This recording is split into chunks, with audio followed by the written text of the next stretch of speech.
Assalamualaikum guys, welcome to Encik Pet Channel. So pada video kali ini saya nak servis minyak gear untuk Modenas Elegant 250.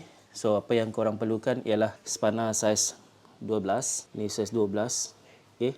Saya sarankan korang pakai yang kepala macam ni lah. Lepas tu minyak gear. Minyak gear ni saya beli daripada seller lah yang jual minyak gear Kimco. Saya beli minyak ni sebab dia hanya guna sebotol sahaja. Kalau korang guna minyak jenama lain, korang kena beli 2 botol. Yang ni pakai sebotol ni sahaja. Dan korang sediakan tempat lah untuk tadah minyak tu nanti. Antara tempat yang kita perlu tengok dan kita perlu buka ialah bahagian bawah ni. Tempat untuk isi minyak. Dan yang kat bawah ni, ada satu lagi skru kat bawah ni. Yang ni tempat untuk kita buang minyak. Okay. So kita buka yang atas ni dahulu. Lepas tu kita buka yang bawah ni. Tapi bila korang buka yang bawah ni, korang kena letakkan penadah minyak tu lah. Sebab minyak tu akan keluar nanti. Right, jom kita buka. Okay, buka ni simple saja guys. Okey, bila kita buka bahagian bawah ni, korang kena sediakan tempat tadahan minyak lah. Bismillahirrahmanirrahim.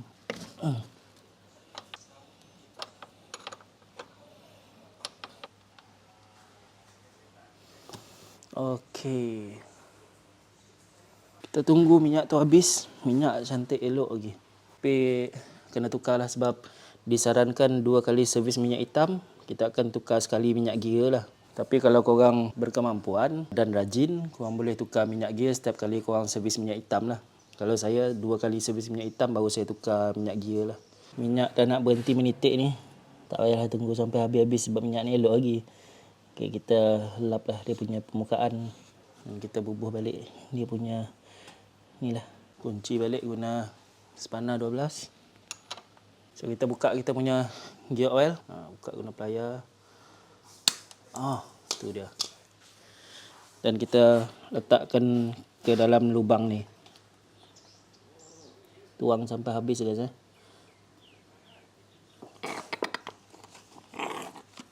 Bila kita dah tuang habis kita punya minyak gear oil ni, kita kunci balik lah guna dia punya skru ni. Itu saja guys. Mudah. Kalau nak tukar minyak gear ni, korang boleh buat kat rumah. Feel dia bila kita tukar sendiri kan lebih puas hati. Warna 12. Settle guys. Itu saja untuk tutorial macam mana nak servis minyak gear. Senang saja untuk Modenas Elegant 250 ni. Basically benda yang samalah untuk semua jenis motor skuter. Sampai kita bertemu lagi di video yang akan datang. Assalamualaikum. Bye bye.